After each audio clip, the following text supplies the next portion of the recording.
필라델피아의 한 가난한 가정에서 태어났던 그녀는 흑인 최초로 메트로폴리탄 오페라 극장에서 연주한 그런 가수가 되었습니다. 앤더슨은 필라델피아의 빈민가의 가난한 가정에서 태어났는데 냉동고에서 일하던 아버지가 일찍 세상을 떠나게 되면서 가정은 굉장히 어려움을 겪게 됩니다. 다행히 메리온 앤더슨의 재능을 알아본 이웃들이 도와주어서 레슨을 받으면서 음악을 할 수 있게 됩니다. 지역의 음악 학교에 입학하려고 서류를 준비해서 학교에 갔는데 담당 직원이 우리는 유색인종을 안 받습니다 하고 이런지하에 거절해 버립니다. 그래서 입학을 거절당했는데 1925년에 다행히도 당시에 아주 유명한 성악가였던 주세페 보게티라고 하는 사람이 메리온 앤더슨을 레슨을 해주면서 음악을 가르쳐 줍니다.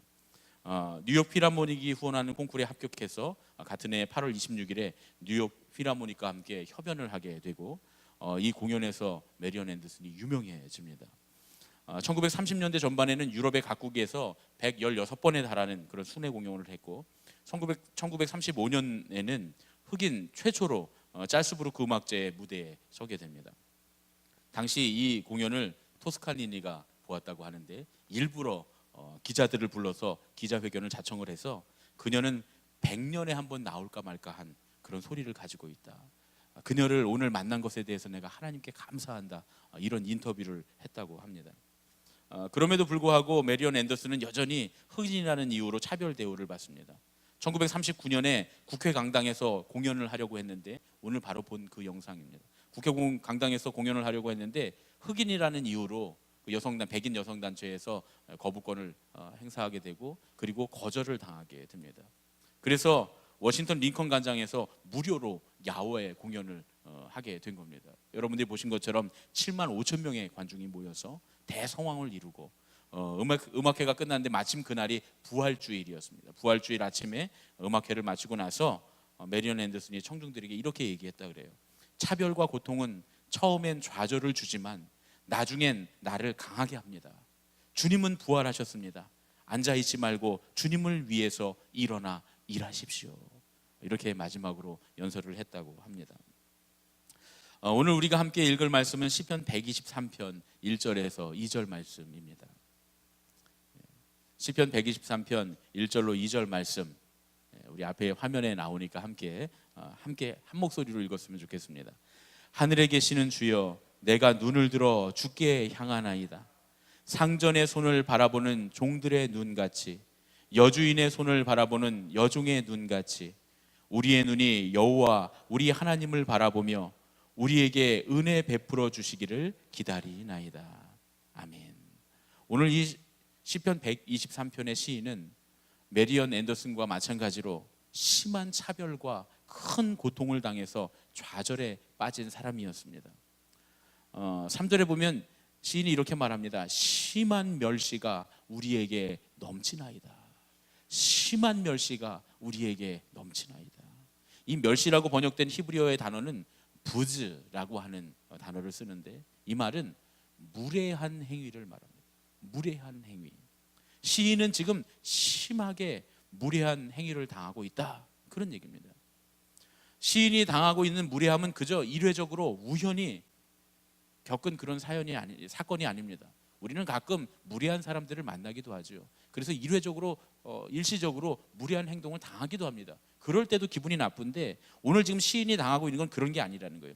심한 멸시라고 할 때 심한이라고 하는 말은 라브라고 하는 단어를 쓰는데 이 말은 양적인 면, 질적인 면, 시간적인 측면에서 긍정적으로는 아주 충분한 또 부정적으로는 너무나 많은 것을 의미합니다.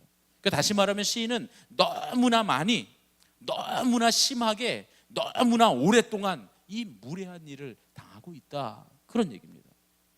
시인은 더 이상 이 무례함을 스스로 감당할 수 없는 그런 처지의 상황에 처하게 됐습니다.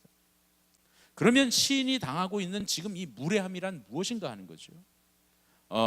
이 뒤에 이제 우리가 읽지 않은 부분에 보면 이렇게 말합니다. 안일한 자의 조소와 교만한 자의 멸시가 우리 영혼에 넘치나이다.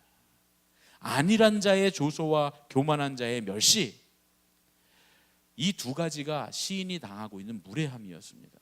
안일한 자라고 하는 말은 히브리어로 하시아나님이라고 하는 말을 쓰는데, 이 말은 재앙이 없는 편안한 상태를 말합니다.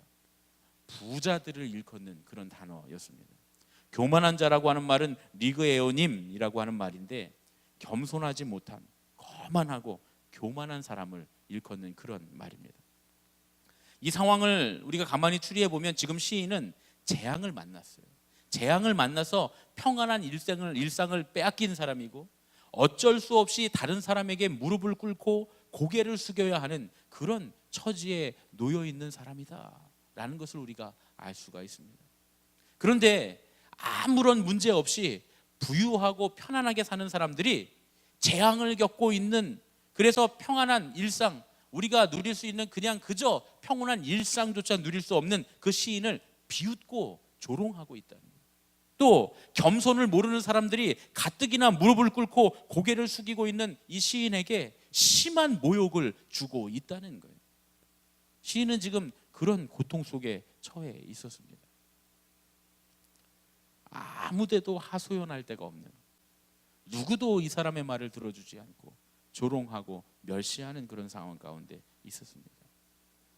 이 시인은 그런 심한 멸시 속에서 절망스럽고 고통스러워하고 좌절하는 것이 마땅했지만, 그것이 당연했지만, 그럼에도 불구하고 눈을 듭니다.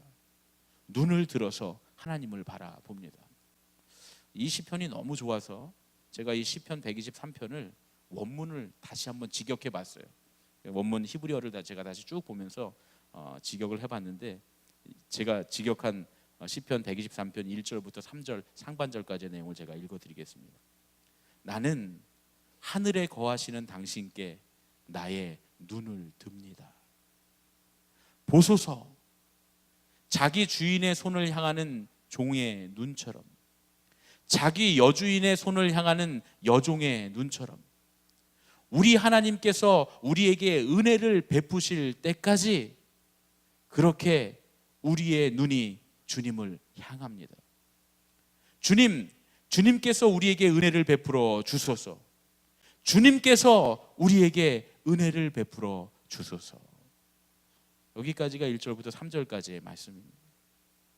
나는 하늘에 거하시는 당신께 나의 두 눈을 듭니다. 시인은 지금 주님께서 계신 곳을 향해 자신의 두 눈을 들어 올리고 있습니다. 보소서, 주님 나를 보시라고 그렇게 간절히, 우리 성경에는 이 부분이 빠져 있습니다. 히브리어 원문을 보니까 보소서 하고 주님을 부르는 장면이 나옵니다. 자기를 보라고, 주님 나를 보아달라고 그렇게 주님을 향해 부르짖습니다.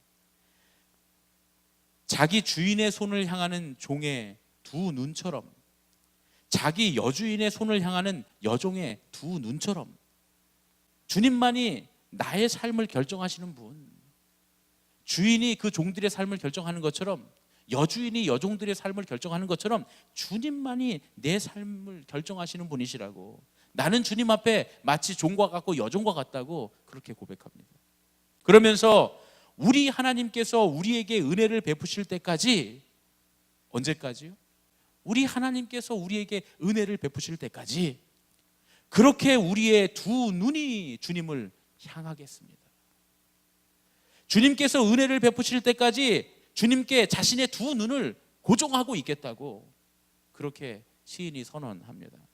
그러고는 주님께서 우리에게 은혜를 베풀어 주소서, 주님께서 우리에게 은혜를 베풀어 주소서, 두 번을 강조하며 주님께서 우리에게 은혜를 베풀어 달라고, 다른 사람이 아닌, 심지어 조소를 날리고 멸시하는 그들이 아닌 주님께서 은혜를 베풀어 달라고, 주님만이 내게 은혜를 베푸실 수 있는 분이라고 주님 앞에 고백합니다.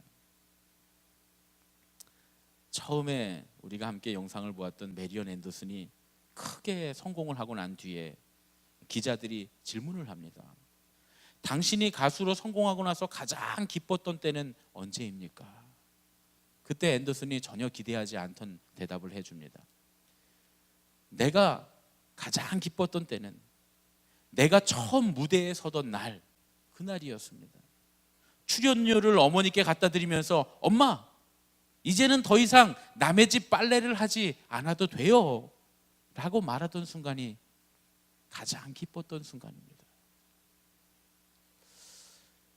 보통 사람들 같으면 힘들고 가난했던 시간들을 숨기고 또 그 생각들을 하면 치가 떨리고 자랑할 수 없을 것 같은데, 가난하고 비참했던 시절을 부끄러워하지 않는 그 메리언 앤더슨의 모습에 수많은 사람들이 감동을 받고 더욱더 많은 사람들이 메리언 앤더슨을 사랑하게 됐다라고 하는 얘기입니다. 이 메리언 앤더슨은 어떻게 자기의 가난했던 시절과 차별받던 인생에 대해서 부끄러워하거나 분노하지 않고 묵묵히 자신의 길을 걸어갈 수 있었을까? 메리언 앤더슨의 어머니와 관련이 있습니다. 메리언 앤더슨이 처음으로 독창회를 열었을 때, 독창회가 끝나고 난 뒤에 신문들이 앞뒤를 다투어서 혹독한 평가와 조롱을 합니다. 그게 무슨 노래냐? 신문에 실제로 그렇게 기록이 돼 있었다 그래요. 그게 무슨 노래냐? 도대체 소프라노냐, 엘토냐, 베이스냐? 메리언 앤더슨은 그 신문을 읽고 나서 펑펑 울었다는 거예요. 그리고 엄마한테 나 이제 2번 다시는 노래를 부르지 않겠다고 그렇게 말했다는 거예요. 그런 딸에게 어머니가 이런 말을 해줬다는 겁니다. 얘야, 너는 왜 모든 사람들에게서 똑같이 인정을 받으려고 하니? 도대체 너를 나쁘게 평가한 사람의 수가 얼마나 된다고 그러니? 그 사람들 외에도 수많은 사람들이 너를 사랑하고 너의 음악을 좋아하지 않니? 모든 사람들에게 똑같이 인정과 칭찬을 받으려고 하는 건 교만한 생각이란다. 메리언 앤더슨은 어머니의 말에 동의합니다. 그리고 다시금 용기를 얻어서 더 노력했고 자기 정체성을 잃지 않을 수 있었다. 그렇게 고백합니다. 여러분, 우리의 인생에는 언제나 무례한 사람들이 존재합니다. 시편 123편의 시인처럼 우리는 너무나 많이, 너무나 심하게, 또 너무나 오랫동안 무례한 일을 당해서 더 이상 이 무례함을 스스로 감당할 수 없는 그런 상황 가운데 놓일 수도 있습니다. 그런데 그런 재난의 상황이 그렇게 무례하게 대하는 안일한 자들과 교만한 자들이 우리 인생의 결과를 좌지우지할 수 없다는 겁니다. 오직 하나님만이 우리를 죽이실 수도 있고 살리실 수도 있는 분이신 줄로 믿습니다. 그런 사실을 우리가 안다면, 그렇게 인정한다면 우리는 마땅히 우리의 두 눈을 안일한 자들과 무례한 자들에게 고정하는 것이 아니라 하늘의 보좌에 앉아서 우주를 다스리시며 우리의 생사를 주관하시는 하나님께 들어 올려야 할 줄로 믿습니다. 그리고 하나님께서 은혜를 베푸실 때까지, 언제까지요? 하나님께서 은혜를 베푸실 때까지 주님께 우리의 시선을 고정해야 한다, 그런 말씀입니다. 우리를 비웃고 우리를 모욕하는 무례한 사람들에게 억울하다고 부르짖을 것이 아니라 오직 인생을 심판하시는 하나님께 부르짖어야 할 줄로 믿습니다. 아멘. 세상에는 우리를 비웃고 모욕하는 사람들만 있는 게 아닙니다.